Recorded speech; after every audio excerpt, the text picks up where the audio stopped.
Fala galera, bom, primeiro de tudo eu queria dizer que tá um calor desgraçado aqui, porque eu não sei se vocês tiveram contato com notícias sobre o Rio de Janeiro, mas ontem fez sensação térmica de 49 graus. Então assim, tá um pouco vulcânico. Esse quarto aqui não tem ar-condicionado e o ventilador que eu uso pra não morrer aqui dentro tem que ser desligado na hora do vídeo, porque senão ele faz muito barulho. Então vamos tentar sobreviver esse vídeo junto? Tá bom, obrigado. Bom, o vídeo de hoje, mais uma vez, é um vídeo que vocês me pediram muito sobre uma série que deu um pouco o que falar aí. Teve uma galera que xingou muito a série, teve uma galera que falou muito bem, teve uma galera que ficou reclamando usando alguns pontos de vista que eu particularmente não concordei muito. Então eu vou tentar dar uma esclarecida aqui no que foi a série, no que, enfim, foram os argumentos que algumas pessoas usaram, quais foram os outros que as outras pessoas usaram, o que eu concordo, o que eu não concordo, dar minha opinião a respeito de tudo. E, enfim, o vídeo de hoje é sobre a série 3%.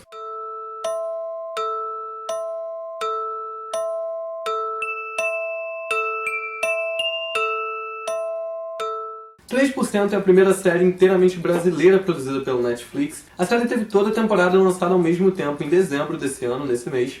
E mesmo tendo pouco tempo de lançamento, todo mundo correu pra assistir. Enfim, foi uma grande divulgação, pelo menos aqui no Rio, todo ponto de ônibus que eu parava tinha um cartaz de 3%. E de fato a série trazia uma premissa um pouco diferente da maioria dos projetos brasileiros. É um pouco difícil de você ver entretenimento brasileiro, seja em televisão, seja em cinema, que não seja voltado para a realidade. Você não tem muitos filmes de terror aqui, você não tem muitos filmes de ficção científica, você não tem, enfim, nada que fuja muito da realidade. Então é difícil de você encontrar produções completamente de ficção. Então acho que também foi um dos motivos pelos quais 3% acabou sendo tão comentado e tão assistido por todo mundo logo depois que saiu. E apesar de algumas críticas negativas sobre a série, ela já foi renovada pelo Netflix para a segunda temporada, apesar de que obviamente não tem nem data prevista ainda de estreia, porque, né, acabou de lançar a primeira, gente. A série foi desenvolvida por Pedro Aguilera, que desenvolveu esse roteiro, na verdade, com 20 anos de idade. Ele e alguns amigos produziram 3 episódios da série e começaram a tentar vender a série para alguma emissora de televisão. Depois que 10 emissoras de televisão acabaram negando produzir 3%, ele decidiu com os amigos dele de postar os 3 episódios no YouTube.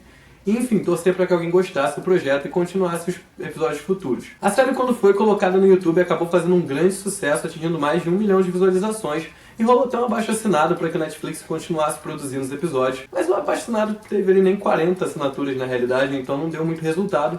Mas aparentemente o Netflix conseguiu escutar a voz dos fãs e pegou a série para produzir. E em março desse ano, 3% começou a ser produzida oficialmente pelo Netflix. A série foi toda gravada em São Paulo, algumas cenas foram gravadas nas periferias da cidade e as outras cenas foram gravadas na Arena Corinthians, que tinham, enfim, uma arquitetura que agradou eles para gravar as cenas do processo. Bom, eu vou dar uma resumida aqui na história de 3% para vocês que não fazem ideia do que está acontecendo poderem entender um pouco melhor. A série é toda passada no Brasil, nenhum lugar especificado do Brasil, eles em momento nenhum dizem exatamente aonde a série está sendo passada. Porém, depois, enfim, no futuro próximo, a série não é passada hoje em dia, é uma série de ficção científica. Na história da série, a população está dividida em duas partes. Existem as pessoas que vivem no continente e as pessoas que vivem em Mar Alto. O continente é basicamente um lugar totalmente precário e miserável, que as pessoas vivem em condições subhumanas, e o Mar Alto é um lugar onde tem tudo com abundância, as pessoas conseguem viver bem, a tecnologia deles é muito avançada, eles têm medicina avançada, enfim, tudo que é necessário para uma vida digna. Basicamente, como funciona o lugar onde a série é passada. As pessoas vivem no continente, nascem e crescem lá. Quando elas chegam aos 20 anos de idade, elas podem passar pelo processo. O processo é literalmente um processo seletivo, onde elas são submetidas a várias provas, tanto psicológicas quanto físicas. A ideia do processo é descobrir se você tem a personalidade, enfim, compatível com as pessoas que vivem em Mar Alto. E com isso, apenas 3% dos candidatos daquele ano, o processo é feito todo ano, passam, enfim, são aprovados para ir morar em Mar Alto. No continente, que é aquela parte mais pobre que eu falei para vocês, existe um movimento de revolução chamado Causa, e as pessoas da Causa têm a ideia de querer acabar com essa divisão e fazer com que todas as pessoas que vivem nessas condições precárias possam ter acesso a Mar Alto e poder, enfim, ter todos os benefícios das pessoas que vivem lá, sem necessariamente ter que passar pelo processo. Porque você só pode se candidatar ao processo uma vez, e depois que você é rejeitado pelo processo, ou seja, 97% das pessoas são, você é obrigado a voltar a viver no continente e, enfim, não ter comida, nem saneamento básico, nem nada. Bom, agora que eu já dei um geral pra vocês no que é 3%, qual que é a história, de onde que veio, eu vou dizer aqui alguns comentários que eu li a respeito da série e quais são as minhas opiniões a respeito desses comentários e a respeito da série no geral. Tá? Lembrando sempre que eu tô falando aqui a minha opinião, então se vocês não concordam, tudo bem. Eu vou estar lendo a opinião de vocês, eu sempre aconselho vocês a comentar aqui embaixo. Eu vou começar falando os aspectos que eu considerei positivos da série e depois eu vou chegar nos negativos. Primeiro ponto positivo que eu achei da série. A primeira série brasileira do Netflix obviamente ia ter um impacto grande, obviamente todo mundo ia parar pra ver. E eu tinha um grande medo de que, mais uma vez, o entretenimento brasileiro não explorasse novas áreas. Eu não estou dizendo de forma alguma que as produções brasileiras são de qualidade ruim.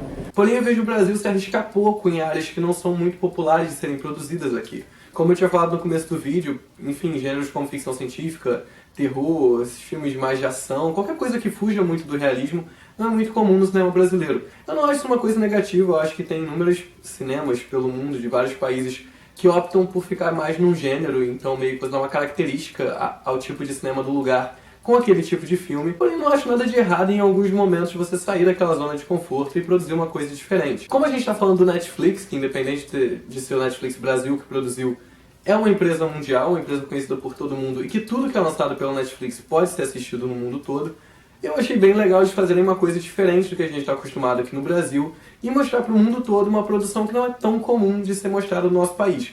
Então eu achei legal eles optarem pelo gênero de ficção científica, optarem pelo projeto do Pedro Aguilera, que acabou, enfim, não sendo aceito por várias emissoras daqui, e apostar que a ficção científica poderia ser uma coisa popular, mesmo sendo produzida aqui no Brasil. Quanto à parte de roteiro da série, eu não vi ninguém criticar negativamente. Eu achei o roteiro da série bem legal, achei a ideia toda da série bem legal, apesar de achar algumas coisas ali meio não explicadas. Como eu falei, o lugar não é muito bem explicado onde fica, e uma coisa que me incomodou um pouco foi não saber como é que estava o resto do mundo, sabe? A série é muito passada ali naquele lugar, que você não sabe qual que é, mas a gente sabe que é passado no Brasil, então ficou uma grande dúvida na minha cabeça de como é que era o resto do Brasil, se todas as pessoas do Brasil estavam ali. Mas de forma alguma eu acho que a série perdeu com isso nem nada, só, enfim, é um comentário. A série é dividida em 8 episódios, eu particularmente não achei nenhum episódio parado, nenhum episódio ruim.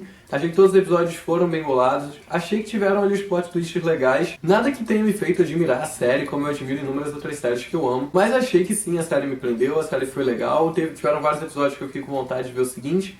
Então achei que nesse quesito de roteiro, enfim, e assuntos por episódio, eles dividiram muito bem, a série ficou bem divertida. Vamos agora aqui a alguns pontos que eu acho negativos da série, e que coisas que, na minha opinião, poderiam ter sido mudadas muito tranquilamente, poderiam ter sido evitadas. É por isso que eu tô falando desses pontos negativos e eu quero enfatizar bem eles. Uma coisa que eu tenho consciência, que eu tenho certeza que todo mundo tem consciência, é de que, basicamente, novelas é o que sustenta qualquer ator no Brasil. Eu vejo muito pouca gente viver de vida artística aqui no Brasil, a não ser trabalhando em novela. Mas o que acontece? A novela no Brasil é um entretenimento que eu particularmente não gosto. O que as pessoas esquecem um pouco é que telenovela é um gênero de produção. Então muitas coisas que vocês veem em novela e falam, porra, que saco esse negócio de novela, essa atuação de novela, essa fala de novela, e vocês acham que aquilo é uma falha da novela. Não é uma falha, elas são feitas assim intencionalmente. Telenovelas não são uma coisa específica brasileira. Você tem inúmeros outros países latino-americanos que produzem novelas. E se vocês forem assistir as novelas, elas são todas no mesmo estilo, com o mesmo tipo de fala, com o mesmo tipo de atuação um pouco forçada. Até acho que o brasileiro a novela brasileira ainda foge um pouco da atuação forçada. Acho que como eles falam de coisas muito realistas, acaba que às vezes não fica tão, enfim, tão teatral. Mas mesmo assim, eu particularmente não gosto. E por que eu tô falando isso tudo de novelas? Porque como a novela é a grande meta de todo mundo, e como a novela é uma coisa que é um entretenimento muito chamativo de audiência no país, eu entendo que inúmeras outras produções tentem chegar um pouco mais perto das novelas para se tornarem mais acessíveis. O que eu acho um grande erro, porque quando você está produzindo uma coisa que não é uma novela, ela não tem que necessariamente parecer uma novela. Inúmeras séries e filmes, coisas que na teoria deveriam estar fugindo do padrão das novelas por não serem o mesmo tipo de entretenimento, acabam passando um pouco ali, dando uma pegada naquele roteiro de novela, uma pegada naquela atuação de novela, naquelas características de telenovela, e jogando em produções que não são telenovelas. Então, uma coisa que eu percebo muito no Brasil é que várias produções que são feitas aqui acabam carregando um pouco de novela com elas. E eu acho que é uma coisa que não deveria ser feita. Não precisam comentar, tipo, mas você não viu tal filme que não é assim. Eu sei que tem inúmeras produções que não vão nessa área. Mas muita coisa que eu já assisti aqui do Brasil acaba pegando algumas características ali. E muitas pessoas criticaram justamente 3% por isso, dizendo que tinha muita atuação de novela e muita fala de novela. E eu não digo que essas pessoas estejam completamente erradas, eu realmente percebi em vários momentos na série uns diálogos ali um pouco com falas, um pouco rebuscadas, coisas que as pessoas não falam, uso de palavras que as pessoas normalmente não fazem, e acho que a coisa acabou em alguns momentos ficando teatral demais. Eu obviamente entendo a necessidade de uma dicção boa quando você está fazendo entretenimento, porque as pessoas precisam te entender, mas principalmente as atuações da atriz que fez a Michelle e do ator que fez o Ezequiel, que eu particularmente não gostei nem um pouco, eu não conseguia aceitar nenhuma cena daquele ator, eu acho que ficaram muito impecáveis na fala, muito organizadinhos, a coisa perdeu a naturalidade. Foram os únicos 2 momentos da série que eu particularmente não gostei. As atuações da menina que faz a Michelle e a atuação do cara que faz o Ezequiel. Eu não tô dizendo que eles sejam necessariamente atores ruins, eu não acho nem que ela seja, não, ele ainda tem minhas dúvidas, mas ela eu ainda acho que é uma atriz boa. O problema é que ficou muito forçado, eu achei que as falas deles ficaram estranhos, parecia uma coisa muito teatral. Eu acho que esse era o principal problema da coisa, ficou muito teatral. Um erro que eu entendo que eles provavelmente são atores de teatro, mas é uma coisa que me frustra um pouco, porque existe uma diferença entre atuação em TV e atuação em teatro. Eu não sou ator, não estou falando aqui nada como perito, mas eu percebo sempre que quando você está assistindo uma peça de teatro, as pessoas não estão tão próximas de você. Então você precisa fazer as coisas de uma forma mais exagerada, de uma forma em que as pessoas que estão na plateia consigam sentir o que você está passando. Então suas falas têm que ser mais separadas, a dicção tem que estar melhor. Quando você vai fazer uma expressão facial, ela tem que ser mais exagerada. Movimento corporal no teatro é uma coisa muito importante. Eu já fiz teatro, eu lembro que tinha inúmeros exercícios de movimentação corporal, que você precisa passar muita coisa com o corpo, as pessoas estão te observando por inteiro.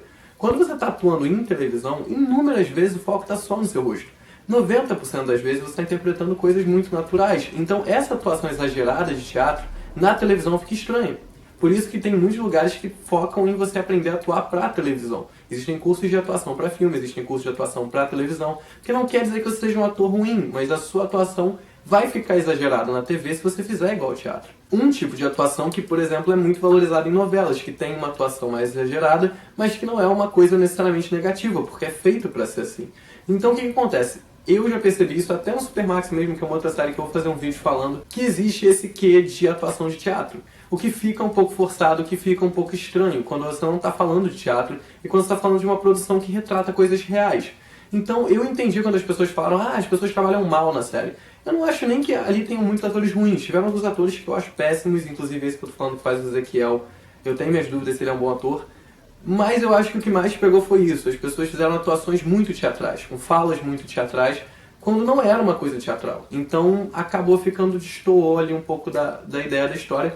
Mas tirando essas críticas negativas que eu fiz, eu não achei de 10% uma série ruim. Eu acho que a gente também não pode deixar pra lá a ideia de que, cara, a Netflix produziu uma série completamente brasileira. Não foi uma série que refletiu todo o entretenimento do país, a gente conseguiu fazer, sabe, a primeira série ser uma coisa diferente, uma série de ficção científica que não é o comum no Brasil. A série tem sim uma produção legal, não é uma produção Game of Thrones, mas é uma produção legal, você vê que teve um investimento naquilo.